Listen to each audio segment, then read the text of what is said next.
നമുക്കിന്ന് ഒരു കോവയ്ക്ക ഫ്രൈ റെഡിയാക്കാം. പാൻ ചൂടാക്കി 2 ടേബിൾ സ്പൂൺ വെളിച്ചെണ്ണ ഒഴിച്ചു കൊടുക്കാം. ഇതിലേക്ക് 1/2 ടീസ്പൂൺ കടുക് ചേർത്തിട്ട് ഒന്ന് പൊട്ടിച്ചെടുക്കാം. 3 ചതച്ച വെളുത്തുള്ളി, അല്പം കറിവേപ്പില, വളരെ കുറച്ച് അളവിൽ കായപ്പൊടിയും കൂടി ചേർത്തിട്ട് ഒന്ന് വഴറ്റിയെടുക്കാം.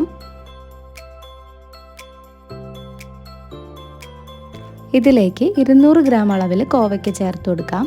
1/4 ടീസ്പൂൺ അളവിൽ ഉപ്പ് ചേർത്ത് ഒരു 10 മിനിറ്റ് ലോ ഫ്ലെയിമിൽ ഇട്ടിട്ട് നമുക്കിതിനെ നന്നായിട്ടൊന്ന് ഫ്രൈ ആക്കിയിട്ടെടുക്കാം. കോവയ്ക്കയിലെ വെള്ളമൊക്കെ പോയിട്ട് നന്നായിട്ട് ഫ്രൈ ആയി വന്നിട്ടുണ്ട്. 1/4 ടീസ്പൂൺ മഞ്ഞൾപ്പൊടി, 1.5 ടീസ്പൂൺ മുളക് പൊടി, 1 ടീസ്പൂൺ മല്ലിപ്പൊടി ഇവയെല്ലാം ചേർത്തിട്ട് നമുക്കൊരു 10 മിനിറ്റും കൂടെ ഒന്ന് വഴറ്റി കൊടുക്കാം. മീഡിയം ഫ്ലെയിമിൽ 10 മിനിറ്റ് കുക്ക് ചെയ്യുമ്പോഴേക്കും കോവയ്ക്ക് നല്ല രീതിയിൽ ഫ്രൈ ആയി വന്നിട്ടുണ്ടായിരിക്കും. ഇതിലേക്ക് 1/4 ടീസ്പൂൺ കുരുമുളക് പൊടി, 1/4 ടീസ്പൂൺ ഗരം മസാലയും കുറച്ച് കറിവേപ്പിലയും കൂടി ചേർത്തിട്ട് ഒന്ന് മിക്സ് ആക്കി എടുത്താൽ നമ്മുടെ കോവയ്ക്ക ഫ്രൈ ഇവിടെ റെഡി ആയിട്ടുണ്ട്.